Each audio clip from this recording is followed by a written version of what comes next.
Olá, alunos! Vamos para mais uma aula. Na aula de hoje, a gente vai discutir um pouquinho sobre a cromatografia líquida, que é um outro método cromatográfico. Com ela, nós temos duas diferentes vertentes, que são a cromatografia clássica e a cromatografia líquida de alta pressão. Tá? Antes da gente entender de forma mais detalhada cada uma delas, a gente tem que entender um pouquinho do histórico de como ela foi lá pela primeira vez descoberta, né, e discutida por alguns autores. O que a gente tem então? Qual que é a principal característica desse método cromatográfico?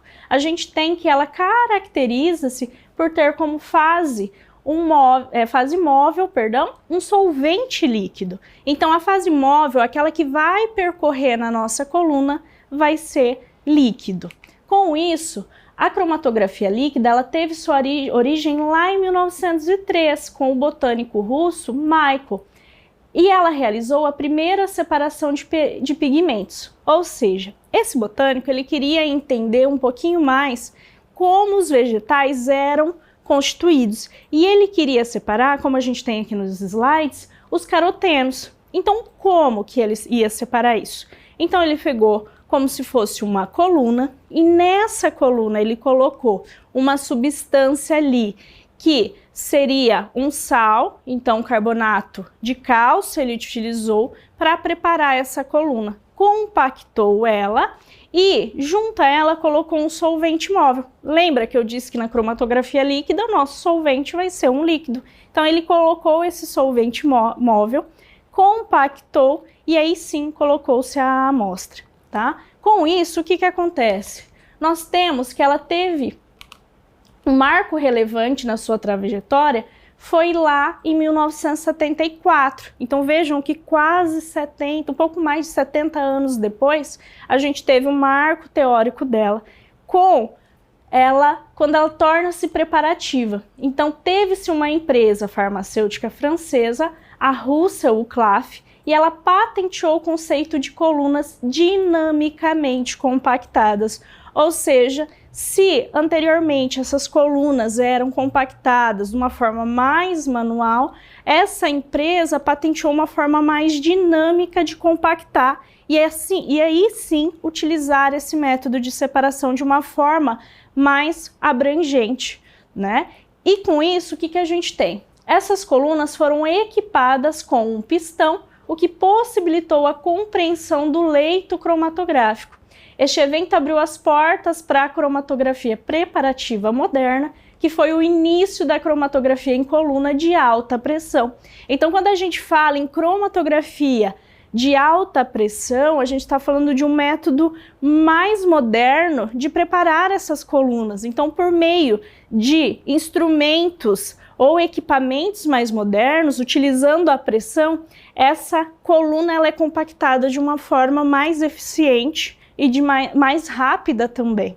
Com isso, a gente entra especificamente na cromatografia líquida clássica. Então, a gente tem que entender a clássica primeiro, para entender como ela se constitui, como que ela é preparada, para aí sim, depois a gente entender a mais moderna. Com isso, nós temos que essa técnica ela é amplamente empregada para isolar produtos naturais e purificar produtos provenientes de reações químicas. Sua base ela está na diferenciação de polaridades das moléculas envolvidas.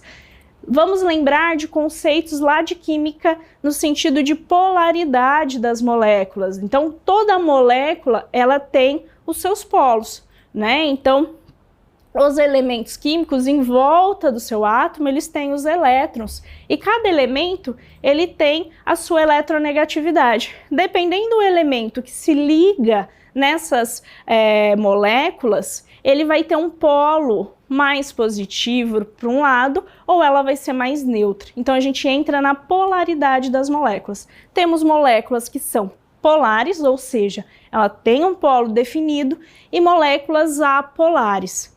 Com isso, a gente tem que lembrar do princípio de diferenciação. Moléculas polares com polares, elas vão interagir. Apolares com apolares vão interagir entre elas. Quando a gente misturar uma molécula polar e uma apolar, a gente não tem interação, tá? Voltando então à nossa cromatografia, as fases estacionárias mais comuns são sílica e alumina, embora esses adsorventes possam servir como uma base para fases estacionárias líquidas.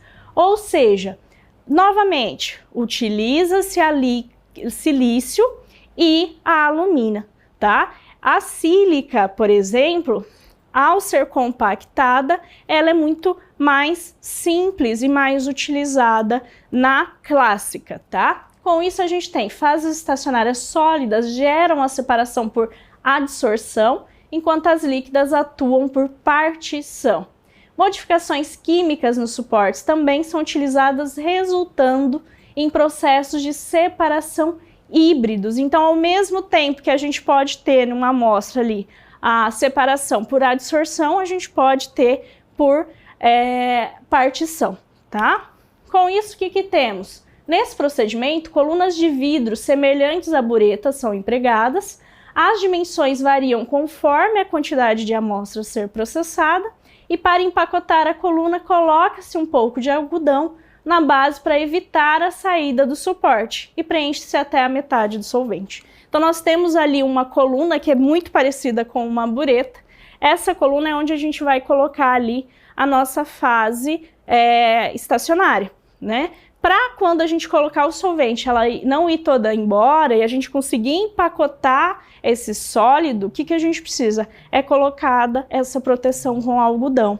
Vejam aqui que a gente tem os procedimentos. Então, através de um funil no topo, a fase estacionária é inserida lentamente na suspensão do solvente, eliminando bolhas de ar. Novas quantidades de solvente, elas vão auxiliar no empacotamento, mantendo o suporte sempre úmido. Então, a gente precisa que essa solução, essa parte sólida, ela vai empacotando. Então, a gente vai colocando um pouco de solvente, um pouco da alumina, por exemplo, até que a gente tenha o empacotamento da nossa coluna. Aí sim, entra-se a amostra. Então, aqui tem as referências que a gente utilizou para essa aula e eu encontro vocês em uma nova aula. Obrigada!